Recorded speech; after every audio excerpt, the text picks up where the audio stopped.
Bonjour, mon nom est Sophie et aujourd'hui dans cette vidéo, j'aimerais vous partager 15 habitudes d'épargne ou de consommation qui nous ont permis à moi et mon mari de faire l'achat de notre première maison à l'âge de 26 ans. Donc pour vous mettre un peu en contexte, mon mari et moi sommes mariés depuis environ 5 ans et demi. On a 2 filles, une de 2 ans et demi et une qui va bientôt avoir 1 an. Et on a fait l'achat de notre maison il y a 2 ans. Donc en juin 2020, on a déménagé. Quand on a réalisé qu'on voulait fonder une famille et dans le temps on avait aussi un chien, on a réalisé assez rapidement qu'on voulait un peu plus d'espace, un peu kid-friendly ou family-friendly.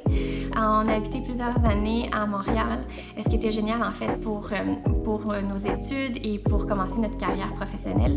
Mon mari et moi sommes tous les deux infirmières. Donc l'idée de vouloir fonder une famille nous a amenés à prendre des décisions telles que déménager plus dans la banlieue. Les recherches, le contrat et le déménagement, ça s'est fait à l'intérieur de quelques mois et c'est vraiment grâce à l'adoption de nos bonnes habitudes d'épargne qui nous a permis de faire cet achat de façon assez rapide. Selon la recommandation de mon mari, j'ai décidé de faire 2 épisodes où je vais partager environ une trentaine d'habitudes d'épargne. Alors, je vais venir avec une deuxième partie dans les prochaines semaines.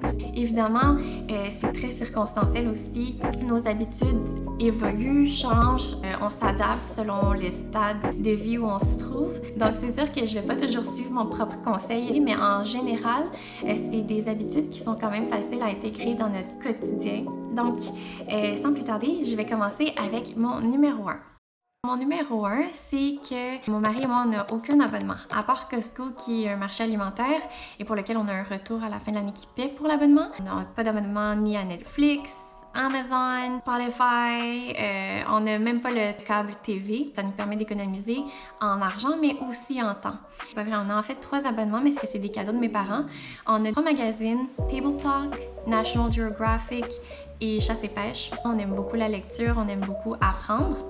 Évidemment, j'ai absolument rien contre les abonnements. Si ça amène de la valeur dans votre vie, si ça vous est utile, tant mieux. Je me souviens quand on a déménagé ici, on était en pleine période de pandémie, la majorité des magasins, des boutiques étaient fermés, la livraison était retardée, les items étaient backorder. Donc Amazon Prime s'est avéré extrêmement utile pour nous quand on a eu besoin à meubler notre maison. Mais une fois que notre maison était meublée, c'était plus un besoin. Même que Amazon Prime était devenu une tentation parce que c'est tellement facile d'acheter, de dépenser. Tout se fait en un clic et on reçoit les items le lendemain ou l'après-lendemain. C'est quelque chose qui est fantastique, mais aussi très dangereux parce qu'on voit pas nécessairement la quantité ou la somme qu'on dépense au travers d'Amazon, par exemple. Non seulement il y a un frais initial de l'abonnement, mais il y a aussi généralement des dépenses qui vont s'ajouter au travers de cet abonnement. D'avoir des abonnements pourrait aussi vous faire perdre du temps. On avait tendance à passer beaucoup de temps sur Netflix à chercher des séries, des films qui pourraient nous intéresser. Souvent, on se retrouvait avec rien qui nous intéressait ou on avait passé 2 heures à écouter un film qui était vraiment pas satisfaisant. Donc, l'effet de se désabonner nous a permis vraiment de recentrer notre énergie et de mieux utiliser notre temps pour faire des activités de qualité pour passer du meilleur temps de famille ou de couple. Mon numéro 2, c'est que ni mon mari ni moi ne fumons, ne buvons d'alcool ou prenons de drogue. Donc c'est une façon très facile pour nous d'économiser en fait parce que ça peut devenir extrêmement cher de consommer. C'est sûr qu'à l'occasion, mon mari va se permettre de prendre 1 ou 2 consommations pour des occasions spéciales, un verre de vin ou de champagne. Et à l'occasion aussi, on va acheter peut-être une bouteille de vin pour la cuisson, mais sans plus. Personnellement, j'ai jamais vraiment trouvé de plaisir à boire. C'est pas un goût que j'ai acquis. J'aime pas le goût de l'alcool. Alors c'est quelque chose de facile pour moi. Mon numéro 3, c'est d'éviter d'acheter des breuvages au restaurant. Généralement, si je veux prendre quelque chose à boire avec ma commande, je vais opter pour de l'eau parce que souvent les breuvages sont très chers. Mais encore une fois, c'est sûr que je vais pas me limiter juste à de l'eau. Si jamais je vais essayer un breuvage spécialité ou que je veux explorer le menu, je vais pas m'empêcher non plus d'essayer quelque chose qui m'intéresserait et que je pourrais apprécier. Mon numéro 4, c'est de faire une bonne planification de repas. Donc, mon mari et moi, on aime passer environ 2 jours par semaine où on va faire un inventaire de la nourriture qu'on a. À partir de cet inventaire, on va créer un menu. On va aller à l'épicerie avec une liste détaillée et on va pouvoir bien planifier et organiser nos repas pour la semaine. Une autre journée, on va généralement faire quand même une grosse cuisine. C'est quand même un investissement de temps. Il faut de la motivation. quand on le met en perspective, pour le reste de la semaine, c'est vraiment un investissement de temps. Parce que pendant la semaine, on n'aura pas à cuisiner à tous les jours. À l'occasion, oui, on va préparer un petit accompagnement ici et là, mais qui va pas prendre beaucoup de notre temps. Mais aussi, ça nous permet de vraiment faire bon usage des ingrédients qu'on a achetés en épicerie et de rien perdre parce que tout aura déjà été préparé, planifié et donc on n'a pas d'excuse à ne pas manger ce qui a déjà été planifié. Mais aussi, ça va nous éviter d'être tenté de commander en ligne. Donc le fait d'avoir bien planifié, d'avoir déjà commencé une préparation des repas, ça permet non seulement de sauver temps, mais aussi argent. Mon numéro 5, c'est de tenter d'éliminer tout ce qui est fast fashion et de ne pas suivre les trends, donc les modes. Donc au niveau du fast fashion, c'est quelque chose que j'essaie d'éliminer le plus possible de ma vie. C'est facile de vouloir acheter des beaux vêtements abordables et de suivre les tendances. Par ailleurs, je pense que ça vaut tellement la peine d'attendre et d'investir dans des pièces qui sont probablement beaucoup plus chères, mais aussi qui sont beaucoup plus durables, qui sont peut-être éco-responsables et aussi qui respectent les droits de l'humain au niveau de la fabrication et de la vente des produits. Donc, c'est un exercice que j'essaie de faire. Ça prend du temps, c'est pas facile parce que généralement, c'est pas toujours abordable. Mais je pense que ça vaut la peine d'économiser pour acheter des pièces qui, au long terme, sont vraiment un investissement parce qu'ils vont être durables, ils vont être faits avec des matériaux de qualité. C'est beaucoup plus personnel à moi et à mon style de vie. Étant mère et aussi infirmière en clinique privée, j'ai une tenue vestimentaire à respecter.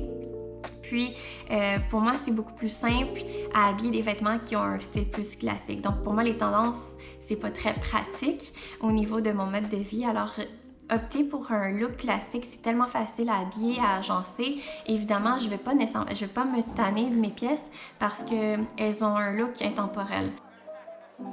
Mon numéro 6, c'est d'éviter de faire du magasinage quand vous êtes émotif, émotionnel ou ennuyé. Tard le soir, je sais pas quoi faire, je me sens pas bien puis je suis ennuyée. Je me retrouve à magasiner en ligne pour des choses que j'ai pas de besoin. Je peux passer 1 heure à m'ajouter des trucs dans mon panier virtuel. Puis au final, heureusement, je réalise que j'ai rien besoin de tout ça et je laisse faire mon panier. Mais j'ai perdu quand même 1 heure précieuse que j'aurais pu utiliser à faire d'autres choses que du lèche-vitrine virtuel. Donc, c'est juste de prendre conscience de l'état dans lequel on magasine. Voir est-ce qu'on magasine dans le besoin avec un but spécifique ou c'est parce qu'on est vraiment ennuyé. C'est très dangereux de se lancer dans le magasinage en ligne parce que c'est tellement facile, c'est super accessible. Il y a toujours des promotions ici et là. Et je sais que c'est extrêmement thérapeutique pour moi, en tout cas, de magasiner. C'est le fun d'acheter des nouvelles choses, de faire des cadeaux. Mais en réalité, c'est pas une vraie joie. Alors, essayez d'éviter le magasinage ou le lèche-vitrine parce qu'autrement, on va toujours trouver quelque chose qu'on a besoin. Mon numéro 7, c'est d'être organisé et de faire des listes. De faire des listes, ça permet d'être vraiment structuré et de vraiment prioriser ou se concentrer sur les vrais besoins. Ça nous permet aussi de rien oublier. Des fois, on va faire une liste puis on a oublié quelque chose d'essentiel et puis on doit retourner à l'épicerie pour acheter cette chose, mais on finit par acheter plein d'autres choses qui n'étaient pas prévues. Donc, j'ai fait au final des dépenses qui n'étaient pas nécessaires en magasin, mais aussi on a utilisé du gaz qu'on aurait pu économiser. C'est peut-être pas des frais énormes, immenses, mais si ça arrive souvent, ça s'accumule encore une fois. Le fait d'être organisé va vous permettre de savoir où sont vos choses. Vous ne perdrez pas de temps à chercher et votre argent à acheter peut-être un objet de remplacement. Donc, si par exemple, je faisais des arts plastiques avec ma fille, puis j'ai besoin de la colle, mais je la trouve pas parce que je l'ai pas mis à sa place, je pourrais me trouver à devoir aller acheter de la colle. Je reviens à la maison et quelques jours plus tard, je réalise j'ai pas juste un pot de colle, ni 2, j'en ai même 3 qui traînaient à la maison qui n'étaient pas à leur place. Donc, si j'étais vraiment organisée et que j'avais pris le temps la dernière fois de ranger mon pot de colle à la bonne place, ça m'aurait évité de perdre du temps pour aller acheter la colle, mais aussi du temps à chercher dans ma maison de la colle, mais ça m'aurait aussi sauvé une dépense qui était inutile. Mon numéro 8, c'est d'apprendre à désencombrer régulièrement votre maison. C'est une activité que je fais au quotidien. Donc, si je veux quelque chose qui n'est pas à sa place ou qui n'a plus sa place dans notre maison, je m'en débarrasse. C'est une activité importante selon moi pour apprendre à vivre de façon plus intentionnelle, plus simple et aussi une bonne pratique pour apprendre le contentement. Ça a tellement de bienfaits de vivre dans un environnement qui est désencombré. Ça a des bienfaits pour notre portefeuille parce que on va apprendre à vivre avec moins, on va commencer à vouloir plus de moins. Et quand on réalise tous les bienfaits que ça nous amène justement de vivre plus simplement, on veut continuer à maintenir ce mode de vie plus simple et donc on va être moins porté à faire des dépenses. Vous allez vous sentir plus relax, plus paisible.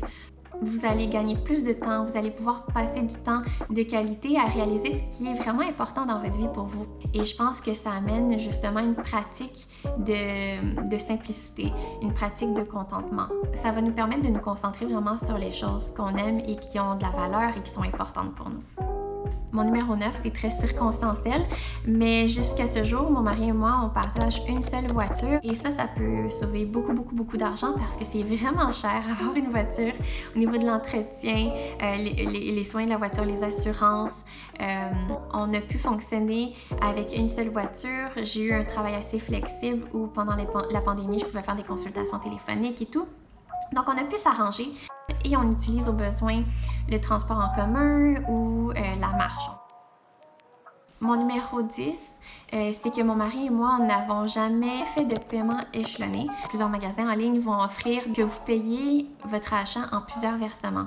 Ils vont diviser la somme totale pour vous permettre de faire des versements plus petits mais réguliers. Encore une fois, ils rendent le magasinage tellement facile. Ils le montrent comme si c'est quelque chose de simple. C'est une petite somme, c'est abordable. Qu'est-ce que ça ajoute vraiment sur vos dépenses du mois?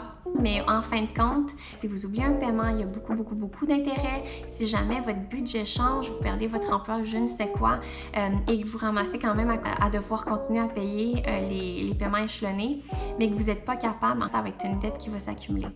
Il ne faut pas se laisser avoir par le petit montant qu'il vous projette. C'est pas le vrai montant, évidemment. C'est vraiment juste pour vous donner l'impression que c'est plus raisonnable, plus facile à acheter. Mon numéro 12, c'est de faire un budget. Ça peut être un peu obvious, mais je connais beaucoup de gens qui font pas de budget et qui connaissent pas leurs finances. On pense que c'est très important de réviser notre budget assez régulièrement pour voir où vont nos dépenses, combien on gagne, combien on peut mettre de côté, combien on peut épargner. Et donc, le fait d'avoir un budget, non seulement va vous permettre de comprendre vos finances, d'être des bons gestionnaires de vos finances, de vos ressources, mais aussi d'être responsable dans la façon dont vous allez l'utiliser ou la mettre de côté. On aime faire l'exercice aux 3 mois de voir où on a dépensé le plus, où est-ce qu'on pourrait dépenser plus, où est-ce qu'on pourrait dépenser moins. Et aussi, mensuellement, on a des virements entre comptes qui se font. Donc, on a pris l'habitude depuis longtemps de séparer notre paye dans différents comptes. Donc, on a le compte retraite, compte coussin, disons, c'est un coussin financier si jamais il arrive quelque chose. Il y a des investissements aussi. On a les REER pour les études de nos filles. Donc, c'est de l'argent généralement qui ne va pas être touché, qui va être protégé, qui va être fructifié. Alors, ça permet de vraiment voir exactement quel est notre montant réaliste qu'on peut utiliser au quotidien, au niveau hebdomadaire ou mensuellement, combien on a, combien on dépense, combien on peut sauver, mais aussi on peut planifier dans des projets qui nous tiennent à cœur. Mon numéro 12, c'est une série de questions à vous poser avant d'acheter quelque chose, avant de magasiner. Généralement, quand mon mari va me poser cette question, je sais automatiquement que c'est pas un besoin. Et donc, il va toujours me demander quand on magasine ou si je veux acheter quelque chose, is it a need or is it a want? Et si je suis honnête avec moi-même, évidemment, c'est pas un vouloir la majorité du temps. C'est pas un besoin la majorité du temps, mais bien un vouloir. Avant de magasiner, avant d'acheter quelque chose, posez-vous quelques questions. Est-ce que c'est vraiment nécessaire? Est-ce que c'est vraiment un besoin? Est-ce que ça va vous amener de la valeur dans votre vie? Est-ce que ça peut attendre? Est-ce qu'il y a d'autres alternatives? Donc, c'est vraiment une série de questions qui prend moins de 10 secondes à se poser mentalement et c'est un 10 secondes qui aurait pu vous sauver au moins 10 $ et peut-être même plus. Mon numéro 13, c'est d'attendre avant de level up ou upgrade. C'est d'attendre avant d'acheter le nouveau modèle. De nos jours, on nous envahit de gadgets super performants. Il y a toujours un nouveau modèle qui sort. Je pense juste au téléphone. Le mien, il y a 3 ans maintenant. Et en termes technologiques, 3 ans pour un téléphone cellulaire, c'est assez vieux. Je dois dire que personnellement, j'ai quand même hâte de m'acheter un nouveau téléphone parce que le mien actuellement, on dirait que c'est une patate qui prend des photos puis des vidéos. C'est vraiment pas de la qualité, puis j'aime ça prendre des photos souvenirs de mes filles, de mon mari, de notre famille et tout. Donc j'ai quand même hâte personnellement de le upgrade. La pression de la nouveauté, c'est difficile à résister, mais c'est un apprentissage encore une fois. Alors ça, c'est une façon où on a pu économiser, où on a appris à être satisfait des choses qu'on a et à attendre. Aussi, je pense que c'est bien important d'attendre, point, avant de faire les achats. En fait, moi, quand je voulais acheter quelque chose, d'un clic, c'est fait, j'y pense pas, terminé, on reçoit la patente le lendemain. Mais mon mari, lui, a toujours été un peu plus prudent. Il prenait son temps parce qu'il veut comparer, il veut voir les autres prix, les autres modèles, il va faire ses recherches et je pense que c'est extrêmement sage et heureusement, j'ai appris de lui et non l'inverse parce que j'étais beaucoup plus spontanée dans mes dépenses. Mais maintenant, on prend l'habitude de vraiment se questionner, est-ce que j'ai vraiment besoin de ça? Et on se laisse un bon 24 heures pour répondre à cette question-là. C'est pour voir si le lendemain, l'impulsion elle est partie, est-ce que c'est vraiment quelque chose de nécessaire? Par exemple, souvent quand je regarde YouTube, je vois tellement de vidéos de Amazon must-haves, donc les choses qu'il faut avoir d'Amazon. Et si j'ai le malheur de regarder une de ces vidéos-là, tout d'un coup, je vais avoir le besoin de m'acheter la même chose parce que ça semble simplifier tellement la vie de la personne et moi, je me cherche la simplicité. Alors, s'il y a quelque chose qui peut me simplifier la vie, j'ai l'impression que j'en ai besoin. Et là, je vais aller sur Amazon, je le mets sur mon panier, mais avant de commander, je vais attendre et je vais attendre au moins 24 heures pour voir si l'impulsion est vraiment partie et si le lendemain, en vivant ma journée comme à l'habitude, si j'ai ressenti le besoin d'avoir cette affaire-là qui supposément devait me simplifier la vie. L'autre jour, je suis allée justement dans ma liste d'Amazon, puis j'avais une certaine liste d'envie ou pour plus tard. Et il y a tellement de choses que je finis par supprimer, puis je me dis pourquoi j'allais acheter ça vraiment? Les impulsions sont passées. Et heureusement, j'ai rien acheté et j'ai rien regretté. La patience amène beaucoup de vertu et beaucoup d'épargne. Je vais finalement terminer avec mon numéro 15 aujourd'hui et je vais vous partager une autre quinzaine dans les prochaines semaines. Mais pour aujourd'hui, mon numéro 15, c'est d'éviter de se comparer. De nos jours, les choses sont tellement accessibles. Les médias sociaux mettent beaucoup de pression sur la comparaison. TikTok, sur Instagram, les gens qu'on suit vont nous influencer à acheter certains produits, à vouloir certains produits parce qu'on aime ça se comparer. On sent beaucoup de pression, on se sent peut-être un peu jugé. On va vouloir ressembler à cette personne, on va vouloir leur mode de vie parce qu'on pense qu'en achetant le même produit qu'ils ont, on va avoir la popularité et le bonheur que la personne démontre. C'est encore là le besoin d'apprendre à se contenter, de se contenter de ce qu'on a et aussi de ce qu'on est. Souvent, dans les médias sociaux, la vie de l'autre personne semble meilleure que la nôtre, semble parfaite même, mais c'est pas la réalité, il faut se rappeler ça. Que leur mode de vie, leur stade de vie, tout est différent. Par exemple, il y a quelques semaines, c'était l'Halloween. Nous, on ne célèbre pas l'Halloween, mais notre quartier le célèbre en grand. Les voisins aiment décorer, ils mettent sur leur jardin toutes sortes de décorations de plastique et des structures gonflables. Et leur terrain est rempli. De voir que toutes les maisons mettent autant de temps, autant d'efforts dans la décoration de leur maison, que nous, on est la petite maison du quartier qui ne suit pas la tendance. On peut se sentir un peu sous pression, un peu jugé. Alors, ça peut être facile de tomber dans les tendances et de copier les autres parce qu'on pense que c'est ce qui est normal. Ça a l'air de repousser la pression de faire comme les autres, de suivre le mouvement, de suivre les tendances et de vraiment réfléchir à la question qu'est-ce qui vous fait plaisir, vous? Qu'est-ce qui vous amène de la valeur dans votre vie? Il me reste littéralement 1 minute 18 à mon SD card. Encore une fois, j'ai parlé beaucoup plus longtemps que je les prévoyais et j'ai beaucoup d'heures de travail, de editing à faire. Alors, je veux pas que vous sentiez jugé. Si vous aimez dépenser votre argent sur les décorations d'Halloween ou que vous allez magasiner à toutes les semaines, c'est pas un jugement. Je pense que c'est super important de faire ce qui vous fait plaisir. Mais encore une fois, c'est de bien comprendre qu'est-ce qui vous amène vraiment du bonheur dans la vie. Donc, sans plus tarder, j'espère que vous avez apprécié la vidéo. Peut-être que ça vous a donné quelques trucs pour sauver un peu de sous. Merci beaucoup d'être là. Je vous souhaite une excellente journée et à la prochaine! Bye!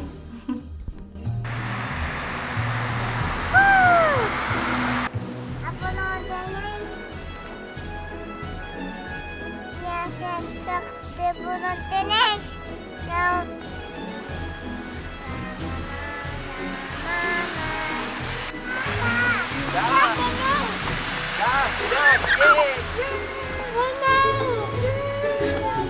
No? Vetri. Ferli. Wow, Attends,